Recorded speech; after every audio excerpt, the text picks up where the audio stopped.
All right, welcome back. In this video, let's go through another high-yield concept and then work through a practice question. So today we'll be talking about glomerular disease. So as you know, the high-yield topics of nephrotic versus nephritic syndrome. So let's just do a question.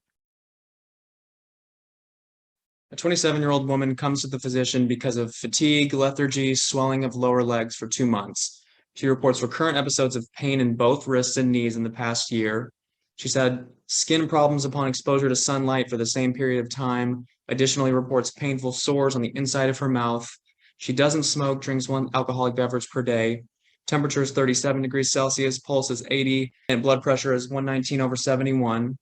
On physical exam, you see 3+ pretibial pitting edema bilaterally, and there's an erythematous rash on both cheeks. And you see laboratory studies shown below here to the right. Which of the following is the most likely diagnosis? Diffuse proliferative glomerulonephritis, IgA nephropathy, diabetic nephropathy, membranoproliferative glomerulonephritis, membranous nephropathy, or minimal change disease.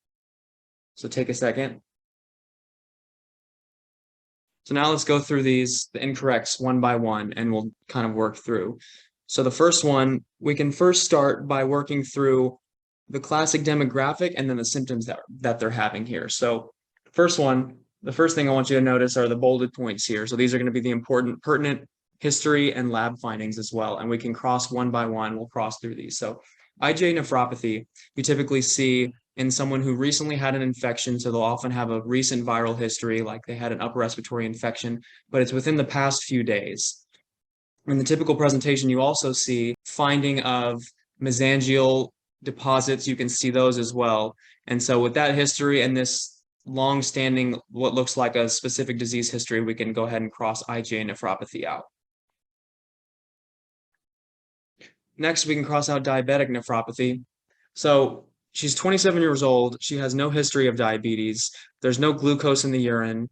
Her glucose levels are normal. Really, everything is pointing away from diabetes. It's not the typical demographic of type 2. And if it was type 1, there would probably be some clear glucose elevations in her serum and then maybe some glucose in her urine as well. So we can cross out diabetic nephropathy. So next, membranoproliferative glomerulonephritis. So while that can be both a nephrotic and nephritic syndrome, again, typically the causes of this are hepatitis C, hepatitis B, on board exams at least. And so there's no history of that, no IV drug use, and it looks like this classic nephrotic picture. And typically on exams, membranoproliferative is more often nephritic than nephrotic. So we can go ahead and cross that one out. And then the last one here, we can cross out minimal change disease. So we know that's typically the young child with no history, a recent infection, and rapidly develops nephrotic syndrome. So we go ahead and cross that one out as well. So we're left here with A and E, diffuse proliferative glomerulonephritis, and then membranous nephropathy. And so if we look at the history, the swelling in the lower legs, pain in the wrists, sun exposure causing a rash, sores in the mouth, we know that this sounds like the typical lupus presentation. We even have the pancytopenia we might see in lupus as well. So now we have to choose between these two, which we know that both of these can be caused by lupus. And so the way you choose in this case is you look at the lab values and you decide. So 4+ protein in the urine with fatty casts is typical of nephrotic syndrome, as well as another hint you might see, and it's a little more subtle, is the cholesterol levels. So cholesterol can spike as the protein is lost in the urine, and so that's another hint that we're dealing with nephrotic syndrome. And if it was nephritic syndrome, you would see red blood cell casts, and there might be a positive blood in the urine as well. That's another reason why IgA nephropathy wasn't the right answer in this situation. It wasn't just the demographic and presentation, but also the fact that it was nephrotic syndrome. So between A and E, both are caused by lupus, but we know that membranous nephropathy is the right answer here because it's a nephrotic syndrome. So let's briefly touch on lupus. So there's the mnemonic rash or pain that can be really, really helpful on exams. So typically, if you start to suspect lupus, I would say this mnemonic in your head, and I would count out the number of findings that you see. And if you're seeing at least 4, you know that you're likely dealing with lupus. And so the pathophysiology of lupus is a combination of type 2 hypersensitivities, which is autoantibodies. So that causes the predominantly some of lupus's findings, like the autoimmune hemolytic anemia and the pancytopenia, is often caused by autoantibody formation. But the one we typically hear about is the type 3 hypersensitivity, the antigen complexes. That's what's responsible for a lot of the immune problems, the vascular issues, and it's also what's responsible for kidney damage, especially nephritic syndrome. So key features like we just talked about, it can be either nephrotic or nephritic. So if you see lupus and you're given a question, don't immediately jump to nephrotic or nephritic because it can be both. You're going to have to work through what the physical exam and the lab findings are telling you. Let's touch on the basics of what nephrotic syndrome is. So pathophysiologically, these are different. Each nephrotic and nephritic are different than each other. So if you look at this arrow, these foot processes here are typically keeping a tight barrier between each other. So when you have damage and disruption of this podocyte barrier, this is typically it's negatively charged and it keeps large molecules inside the vessel.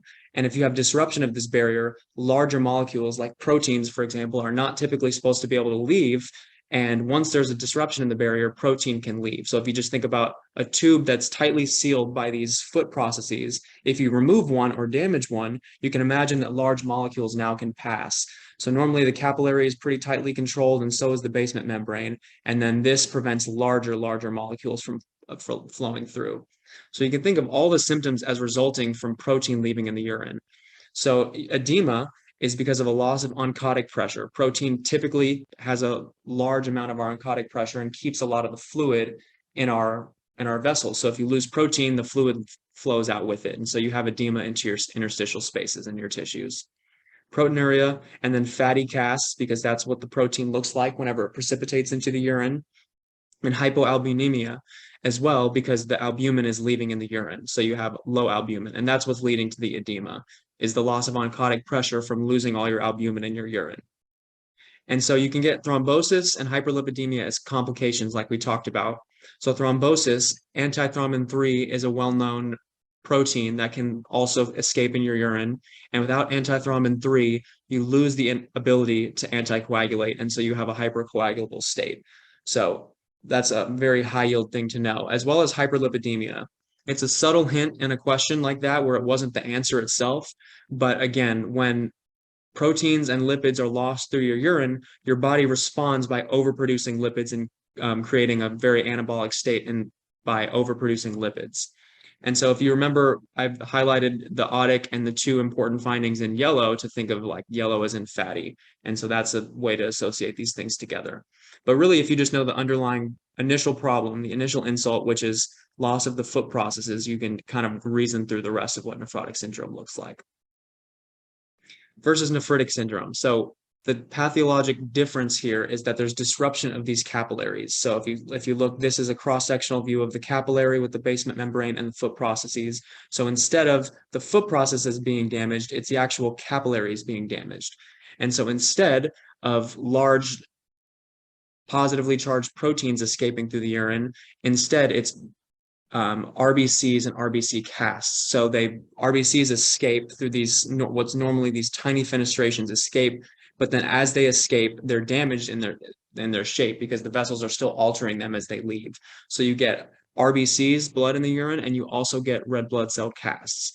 So symptoms, damage to capillaries is in red. You'd get hematuria, which is obviously red blood in the urine, salt retention and periorbital edema. And that's, again, it's an aldosterone-mediated response to the loss of volume in the urine. But it's a little bit different in pathophys, but you can also have a similar edema presentation.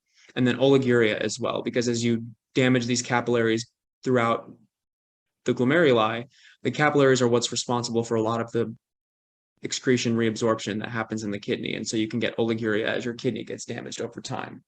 So complications with nephritic syndrome, rapidly progressive glomerulonephritis, or RPGN. When you have rapid loss of these glomeruli, you can have a glomerulonephritis that progresses rapidly, and it has the classic crescents on the biopsy that you can see. So it looks like if you looked at a cross-sectional biopsy, you would see what looks like a crescent shape of pink of damaged glomeruli happening very rapidly, and then renal failure as well. And so here are the most high yield nephrotic versus nephritic syndromes. On the left is nephrotic and on the right is nephritic. And as you can see, most of the names of diseases that have nephrotic syndrome have opathy in their name, obviously with the exception of IgA nephropathy. versus nephritic syndrome, nephritis is often in the name. So you can almost, instead of having to memorize all of these, you can remember just based on how they sound like which one is linked with which syndrome.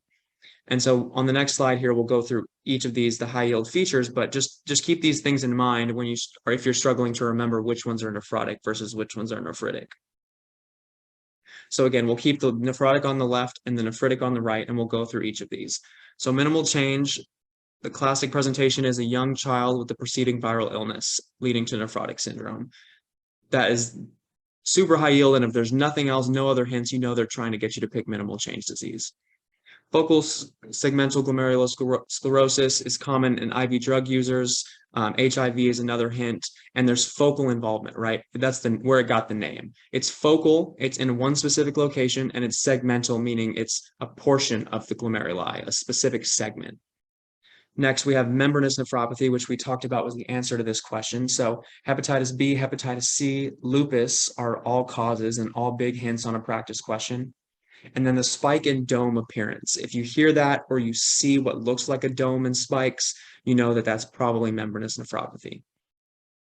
Membranoproliferative glomerulonephritis has that tram track appearance, and it can be either nephrotic or nephritic syndrome as well. So there's two types of this, which is probably more in depth than the sake of this video. But again, it can be either, so don't get bogged down with if it's one or the other. And then diabetic nephropathy, you have that classic nodular glomerulosclerosis, which is also known as Kimmel-style Wilson nodules. So it looks like these large pink eosinophilic like lobules in the kidney. So if they point to one of those, you know that it's diabetic nephropathy. It's the biggest classic finding in diabetic kidney disease. And on the right, let's go back to nephritic. So you have post-streptococcal glomerulonephritis, which people often confuse with IgA nephropathy, but the difference is that it happens 1 to 3 weeks post-infection. So it's a type 3 hypersensitivity, and those typically take 1 to 3 weeks to develop the complexes that cause the damage. So there's a delay. Also, as you use the complement that forms on these complexes, it uses and exhausts all your complement. So low C3 is another finding that's unique to PSGN. And then you get subepithelial humps. That's the biopsy finding that you see in PSGN. Let's contrast that with IgA nephropathy. So it's within 5 days of a URI because it's not complexes. It's not a type 3 hypersensitivity. It's a type 2 hypersensitivity of IgA antibodies. So complement will be normal. You're not using complement. It's a type 2 hypersensitivity. And then there's mesangial IgA deposits. So throughout the mesangium, you'll see if you immunofluoresce a kidney with IgA nephropathy, you'll see a mesangial deposition of IgA. So those can be difficult to distinguish, but look and know what each one is being caused by, and you can sort of work through the answer choice there. And then RPGN progresses in days to weeks. That's why it's called rapidly progressive. And then it's severe, and there's also the crescent formation. So if you look at a glomerulus, it'll almost look like there's a half moon of pink, just damaged glomeruli through the glomerulus throughout. And then MPGN has that tram track appearance from the splitting and thinning of the basement membrane, and it can be either nephritic or nephrotic. So I put it here like we just talked about. And then the last one of the nephritic is diffuse proliferative glomerulonephritis. So this is the one that's the nephritic syndrome that's classically seen in lupus. So you have wire loop capillaries. It looks like the capillaries have been drawn with a thick Sharpie, and so they look very thick and looped. It's caused by lupus, and then look for the subendothelial deposits. As the damage is in the vessels in this situation, the deposits are typically below the endothelium, as opposed to the subepithelial humps in PSGN or the spike and dome appearance of membranous nephropathy. So if you think about each of these high yield buzzwords and features of each of these disorders, in most situations, you'll be on your way to getting these questions right. So again, like and subscribe if you found this content helpful, and let me know in the comments if you'd like to see this or other topics in the future as well.